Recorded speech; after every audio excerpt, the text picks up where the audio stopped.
Also in Washington, D.C. this morning is Michelle Malkin. Michelle, good morning to you. Good morning. Good morning. The president also tweeted out, after talking about how we need the travel ban, he also tweeted this: in any event, we are extreme vetting people coming into the United States in order to keep our country safe. The courts are slow and political.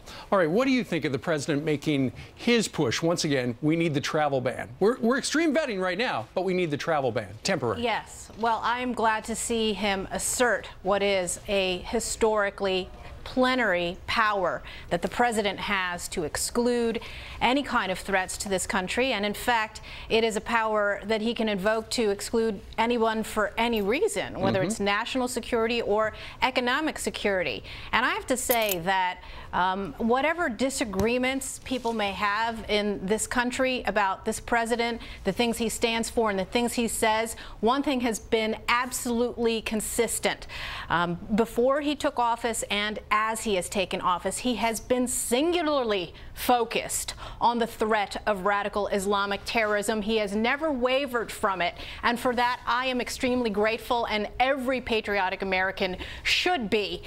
It is moments like this latest attack, or Manchester, or the dozens of them that have occurred over the last couple of years across Europe and in our own country that are very clarifying. It shows you, whether you're talking about the media or Hollywood or the Democratic leadership, where people's priorities really are. Right. And you get to see that we have a president who does believe in defending, protecting, and preserving our country and its laws. Well, here it is, Ramadan, and the way these Islamic extremists celebrate Ramadan is trying to kill us.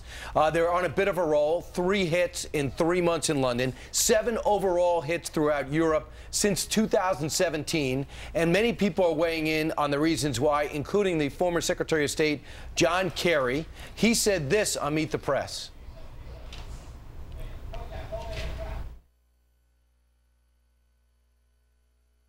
They've had a long-standing problem with respect to greater levels of alienation, a harder time assimilating into the broader British society, a lack of similar opportunity. So there are a lot of ingredients. So, Michelle, what do you think about that? He's saying the terrorists are attacking us because they feel alienated. They're alone. Yeah, that's right. Ainsley, this is the fundamental misdiagnosis among progressive leftists and enablers of jihad, that somehow the problem lies with our inability to accept and tolerate the vast numbers of Muslims that are coming into Western countries, not because they embrace our values, but because they hate them. They're completely integrated into society. We have welcomed so many of the leaders of these al-Qaeda cells. They go to Las Vegas and they go to strip clubs like the 9/11 hijackers did. They allow themselves to ingratiate themselves into our communities, and you know what? They exploit Western liberties. Sure. They exploit our toleration of their extremism, and then only after dozens and dozens of these attacks, not only on hard targets but increasingly soft targets,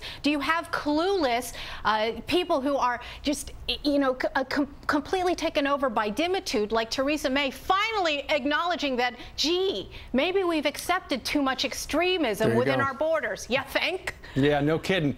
The police over in London say the attackers' names will be released as soon as it is operationally possible, whatever that means. There are some drips and drabs, however, coming out about some of the dead terrorists. Apparently, one of them has an Irish ID card. He had lived in Dublin, although he was born in Morocco. And then there's another story about a woman who apparently called the cops about her neighbor because she was the terrorist was radicalizing children over in the park and tried to do that to her child. That guy appeared in a documentary on terrorism.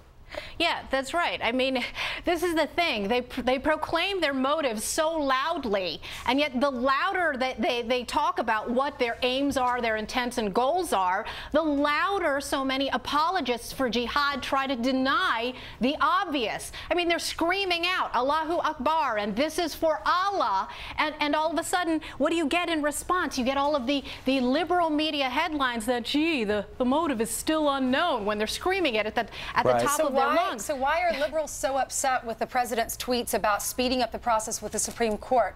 When you have those guys over in Europe that are trying to radicalize kids on a playground, do we really want them here?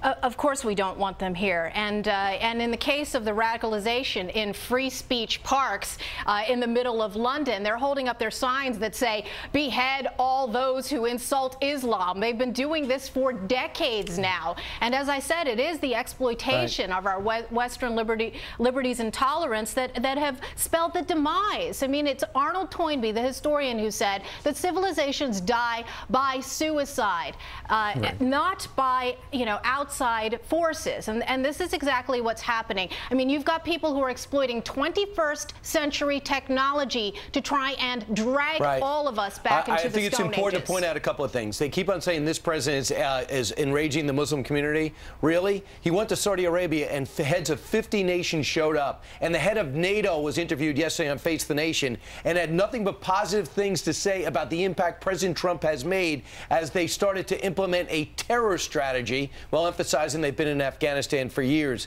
So a lot of the negativity is not adding up to the people where a lot of this extremism is born and bred, and that's in the Middle East. Brian, that's a great point. And let me point out also that you have apologist groups like CARE, who since 9/11 have been urging people in their communities not to cooperate with the FBI, not to become snitches, to do everything to obstruct national security and homeland security efforts to keep us safe. And these people worry that people are going to be alienated, that there's going to be some kind of stigma. The solution is not to walk on eggshells around this, but for truly moderate Muslims to condemn and stigmatize, like we all should, people who want to throw people off of buildings because they're gay, stone them because they look the wrong way at men or women, and do what they've done in Manchester and Westminster on these bridges, from Boston to San Bernardino to Orlando to every major city in our country as well. They deserve a stigma. Right. Look out. They're not going away. Thanks so much, Michelle. 500 active investigations by MI5, 20,000 who have been looked at in various links to extremism in the UK. That's overwhelming.